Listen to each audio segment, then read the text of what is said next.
Making a good first impression is an invaluable skill.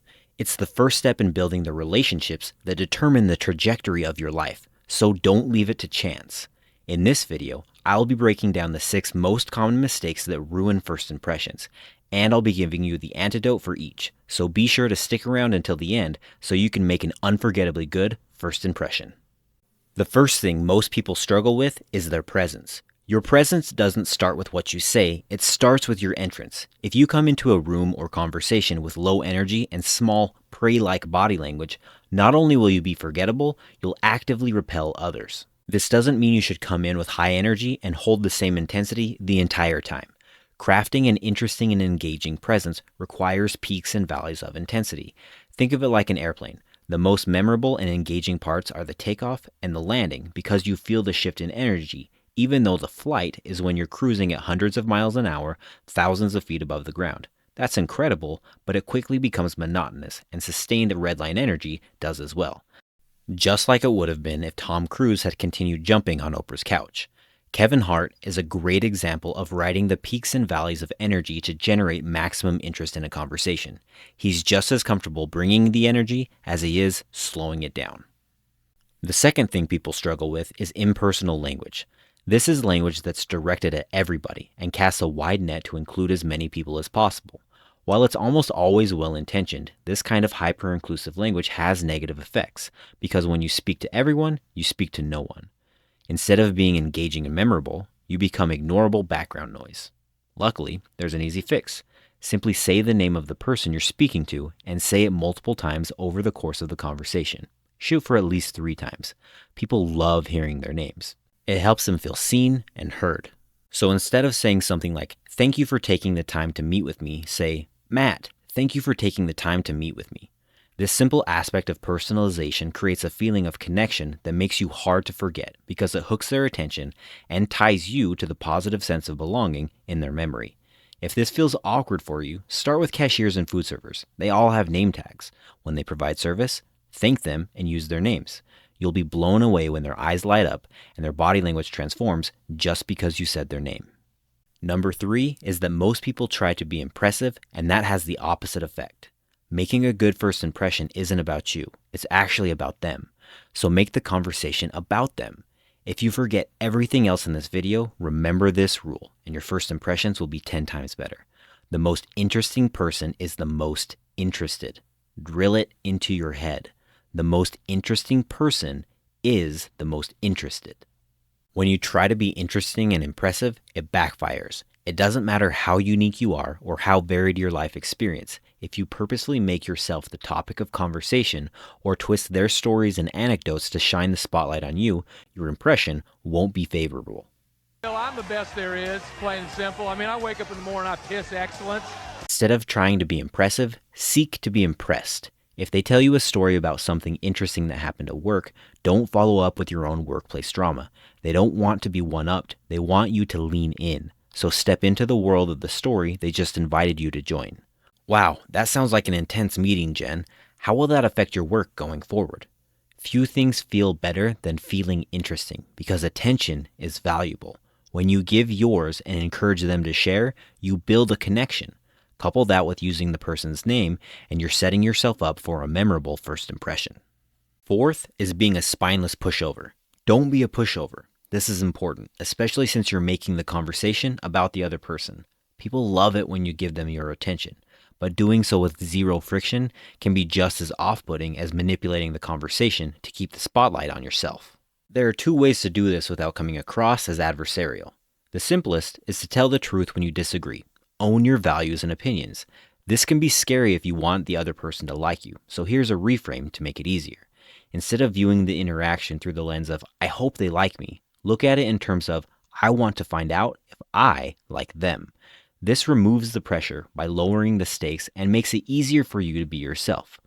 And when you do express an opposing opinion, do it in a way that highlights common ground whenever possible and doesn't cause them to lose face. Doing so allows you to demonstrate that you have a spine, are willing to think for yourself, and are empathetic to their views. It's a win-win. The second option, which is less scary but harder for some people to pull off, is being playful. There are 3 rules when it comes to being playful. First, Only poke fun at absurd things so it's impossible for the other person to take it personally. It's one thing to joke with Brad Pitt or Timothy Chalamet about being single because they're ugly. It's something else entirely to do so with someone else who's less attractive and struggling in the dating market. Second, don't write it for too long. It's easy to want to lean into the joke when you get a good laugh, but you can unintentionally cross the line from playful banter into bullying. If you need to say, "I'm only kidding," you know you've gone way too far. Third, ensure the delivery makes it obvious you're joking. They should never leave the conversation wondering if you were serious. I've personally gotten into trouble with this one in the past, and it will happen to you if your delivery is flat or you don't release the tension. Watch this clip of Robert Downey Jr. when he doesn't release the tension. You can see the discomfort on Jimmy's face. You had a crazy blowout from what I read. I guess my invitation lost in the mail. It's fine. But you know how to...